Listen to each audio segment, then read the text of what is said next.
आरकेपी online कक्षा में आपका स्वागत है। बेटा आज हम पढ़ेंगे समास। क्या पढ़ेंगे? समास। आपका चैप्टर नंबर 1 है शब्द निर्माण। शब्द निर्माण के अंतर्गत आता है आपका समास। अब समास पढ़ते वक्त हमें ध्यान देना है कि समास किसे कहते हैं। पहले तो आप सीखिए, एक चीज को समझिए, इस शब्द के अर्थ को जानिए कि समास किसे कहते हैं। सम प्लस आस, समास यानी कि सम पास में आना और शब्दों का पास में आकर के छोटा रूप बन जाना।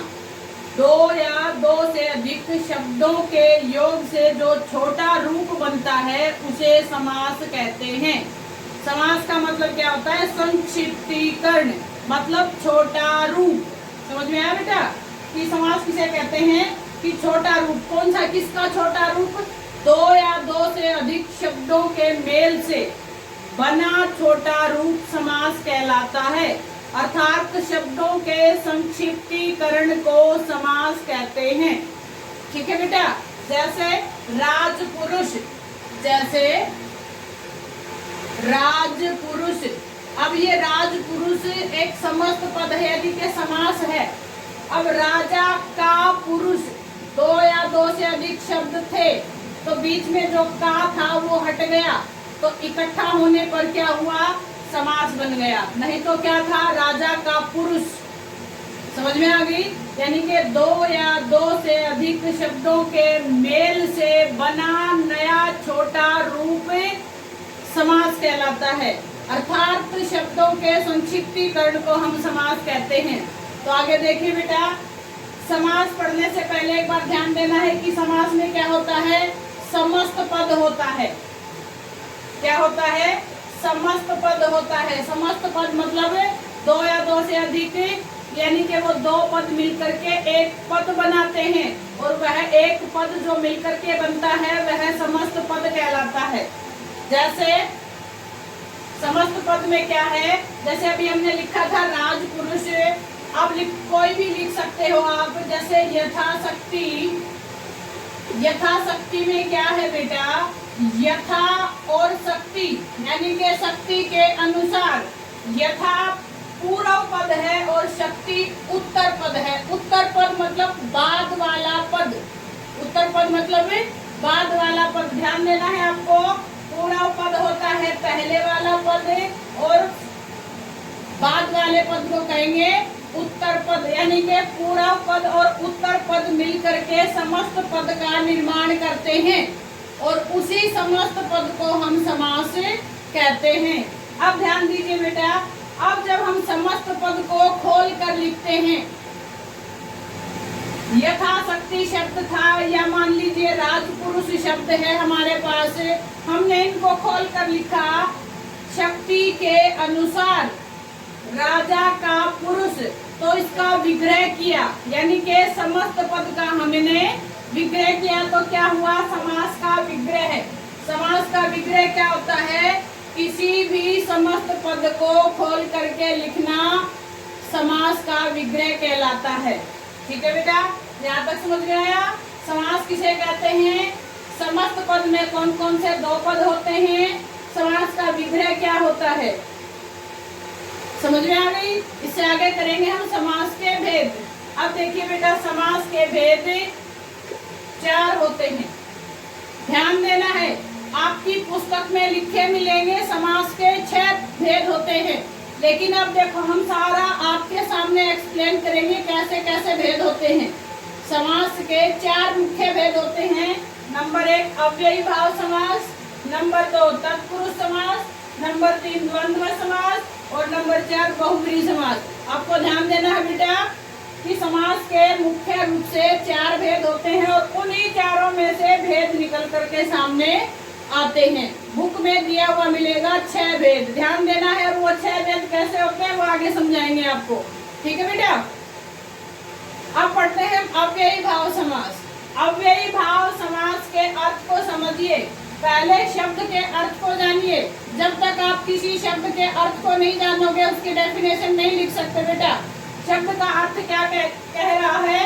अव्ययी भाव समास यानी कि अव्यय जैसा भाव हो जाना। अव्यय जैसा ऐसा भाव कब, यानी कि जिस पर लिंग वचन कारक का कोई प्रभाव नहीं पड़े, यानी कि किसी भी वाक्य में अगर वह पद प्रयोग कर दिया जाए तो वह ज्यों का त्यों रहता है, बदलता नहीं। जैसे मोहन ने यथाशक्ति कार्य किया, गीता ने यथाशक्ति कार्य किया।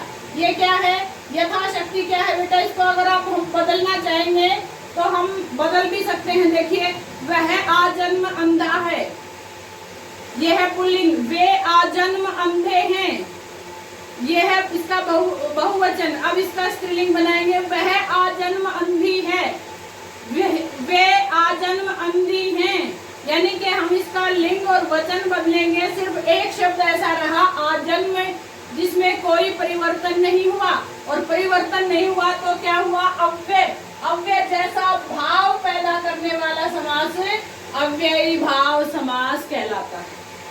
ठीक है बेटा, जैसे यथाशक्ति। और एक और पहचान, यानी कि इस जिस भी समास में दो पद होते हैं, पहला पद इसमें अव्यय या उपसर्ग मिलेगा, या तो संस्कृत का अव्यय मिलेगा या हिंदी या संस्कृत का उपसर्ग मिलेगा, पहला पद। और पहले पद की प्रधानता होती है, यानी कि पूर्व पद में अव्यय या उपसर्ग होगा और पूर्व पद की प्रधानता होगी। जैसे सुपुत्र, सहपरिवार, ये क्या है, इनमें आगे क्या लगा हुआ है, यथाशक्ति, अव्यय और उपसर्ग लगे हुए हैं। आगे देखिए तत्पुरुष समास। तत्पुरुष समास क्या होता है बेटा, ध्यान दीजिए। तत्पुरुष समास में उत्तर पद की प्रधानता होती है। अव्ययी भाव समास में पूर्व पद की प्रधानता थी, लेकिन उत्तर पद में, तत्पुरुष समास में उत्तर पद की प्रधानता है। ठीक है, जैसे अभी पढ़ा था हमने राजपुरुष, राजा का पुरुष, तो किसकी प्रधानता हुई, पुरुष की हुई, कि वह राजा का क्या है, पुरुष है। राजपुत्र, राजा का क्या है, पुत्र है। प्रधान कौन है, पुरुष और पुत्र। अब ध्यान देना है, अब उत्तर पद की प्रधानता के कारण तत्पुरुष समास बनता है। अब तत्पुरुष समास के भेद देखिए बेटा, एक तो होते हैं उत्तर पद की प्रधानता के कारण, यानी कि जिनमें उत्तर पद प्रधान होता है, इस कारण वे तत्पुरुष के भेद बन गए।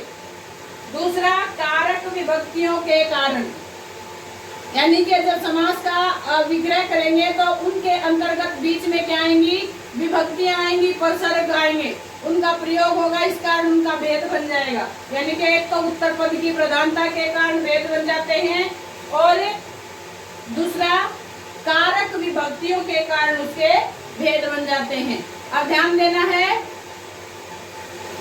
उत्तर पद की प्रधानता के कारण तत्पुरुष समास के दो भेद होते हैं। ये बेटा बहुत बार प्रतियोगिताओं में पूछा जाता है ये क्वेश्चन। ध्यान देना है आपको कि कर्मधारय समास तत्पुरुष समास का भेद कैसे है, कैसे हो सकता है।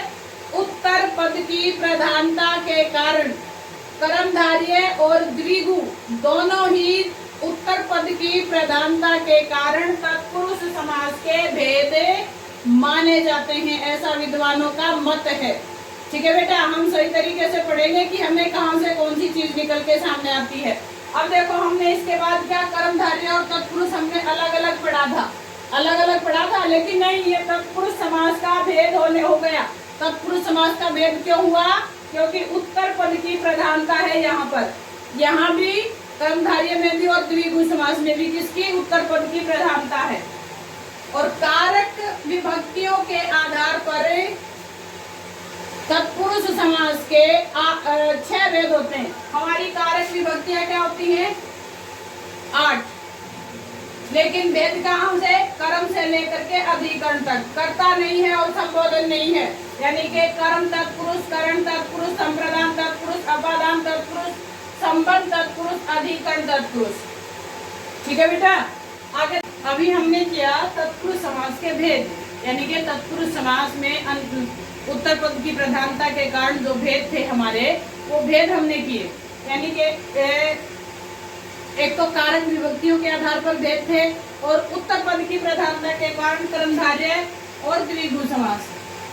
ठीक है, यानी कि विद्वानों का क्या मत है कि द्विगु और उत्तर कर्मधारय उत्तर पद की प्रधानता के कारण तत्पुरुष समास के भेद हैं। द्वंद्व समास, द्वंद्व यानी कि जोड़ा, द्वंद्व यानी कि जोड़ा, जो भी हमें शब्द मिलेंगे जोड़े में मिलेंगे और साथ में योजक चिन्ह मिलेगा। ठीक है बेटा, इसमें दोनों पद प्रधान होते हैं, जैसे माता पिता, यानी कि दोनों पदों की प्रधानता होती है।